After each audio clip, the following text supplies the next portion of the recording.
வணக்கம். வேர்ல்ட் இன்று செய்திகளுக்காக நான் நிரோஷன்.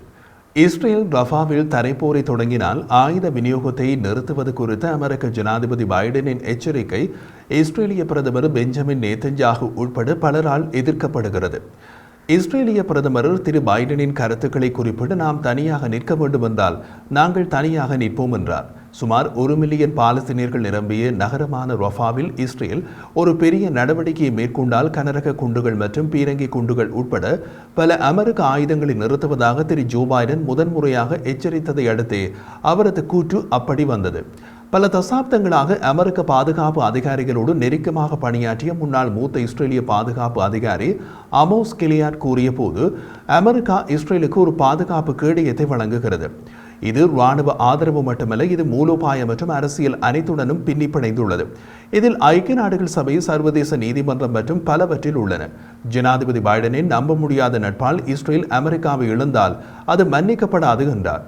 ஆனால் இஸ்ரேலிய ராணுவத்தின் செய்தி தொடர்பாளர் டானியல் ஹகாரி இஸ்ரேலிய ராணுவம் ரஃபாவில் மேற்கொள்ள திட்டமிடும் நடவடிக்கைகள் உட்பட அதன் திட்டமிட்ட நடவடிக்கைகளுக்கு போதுமான ஆயுதங்களை வைத்திருப்பதாக தெரிவித்தார்.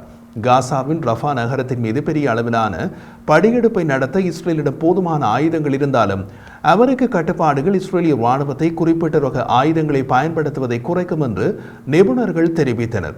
இஸ்ரேலின் முன்னாள் தேசிய பாதுகாப்பு ஆலோசகர் ஜேக்கப் நாகல் துல்லியமான குண்டுகள் இல்லாமல் நமது ஆயுதங்களை பயன்படுத்துவதையும் அதிக இலக்குகளை தாக்குவதையும் நாம் சிக்கனப்படுத்த வேண்டி இருக்கலாம் என்று கூறினார்.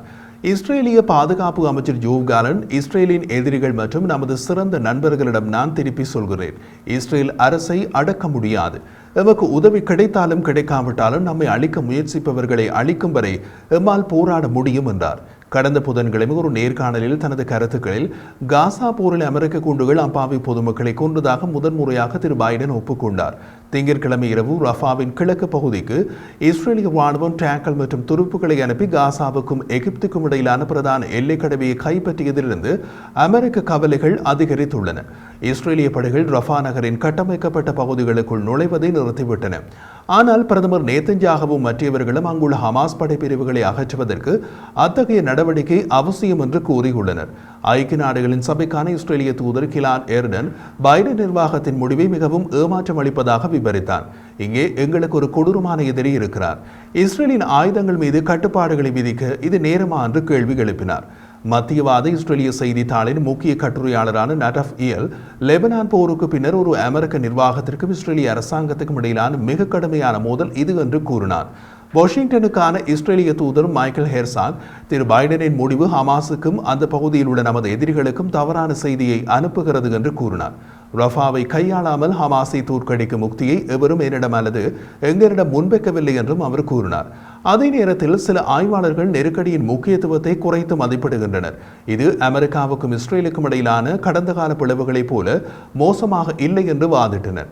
2015 ஈரான் அணுசக்தி ஒப்பந்தம் தொடர்பாக உறவுகளில் ஏற்பட்ட விரிசல் இதைவிட மிகவும் மோசமாக இருந்தது என்றார் திரு நாகல். இஸ்ரேலின் ஜனாதிபதி ஐசக் ஹெர்சாக் இஸ்ரேலுக்கு ஆதரவளித்த அமெரிக்காவுக்கு நன்றி தெரிவித்தார்.